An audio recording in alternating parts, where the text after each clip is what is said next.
With Elon Musk setting his eyes on auditing California with DOGE, Governor Gavin Newsom is getting nervous.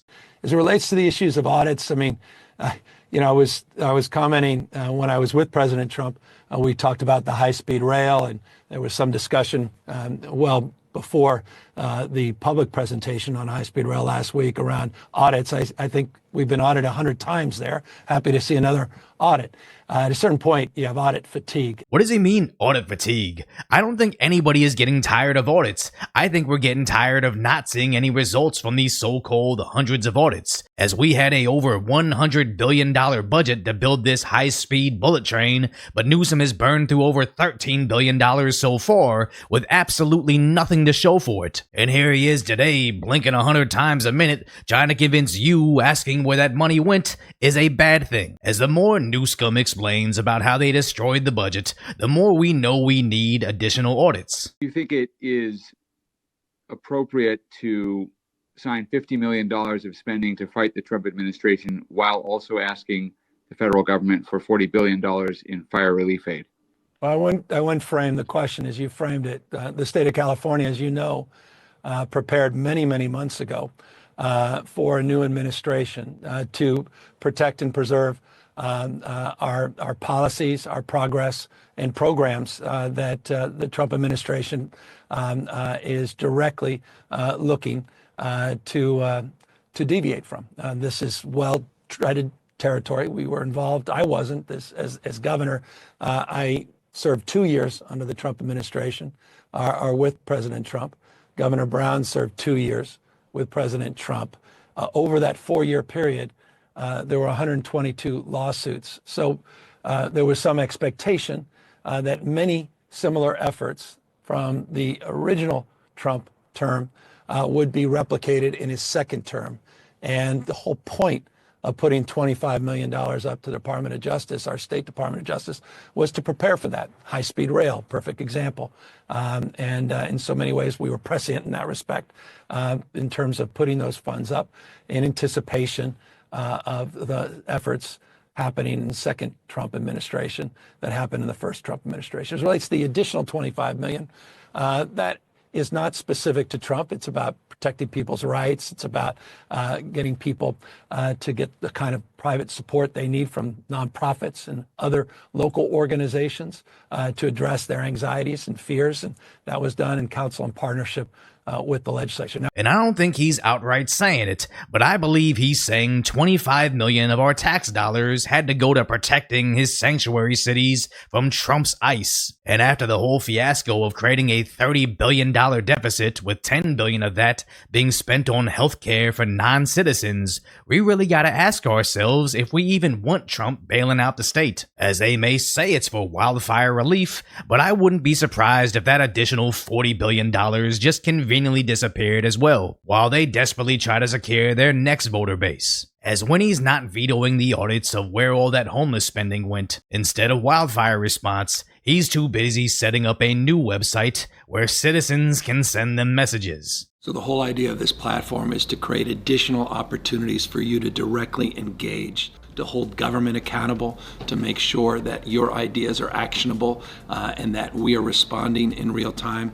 The idea is to find consensus, both in in-person opportunities, but also creating this new platform to create online opportunities on reimagining the future of your community, focusing on public safety, wildfire safety, to make sure we rebuild with more resilience. The online participation platform is engaged.ca.gov. We hope you could participate.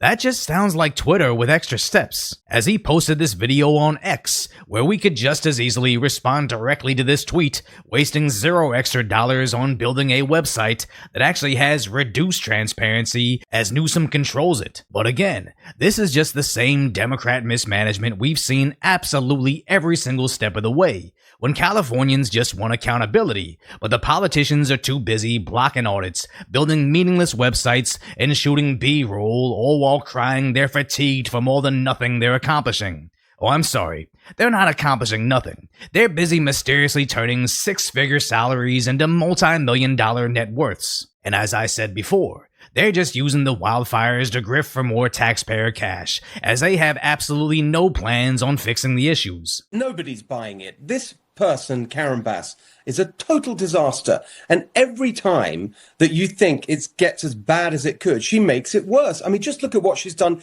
this week, Griff. So she starts off by saying that rebuilding and getting back into your homes could take 5 years after she promised President Trump to his face that she would clear away all the obstacles. Then she launches an investigation into herself about why she went to Ghana. And then she tries to shift the blame, as you say, by getting rid of her fire chief. I mean, this person is a classic machine politician, clinging to power, not taking responsibility. And by the way, let's not have a huge amount of sympathy for the fire chief. It's true that those firefighters should have been on duty. I see people running around, Rick Caruso, for example, saying that, oh, the brave fire chief who stood up to Karen Bass. No, the fire chief was a disaster as well. And you can add to that the empty reservoir lady, who on $750,000 a year, by the way, she's a disaster too. All three of them, if they had any integrity, any honor at all, should have resigned already for their role in this absolute disaster.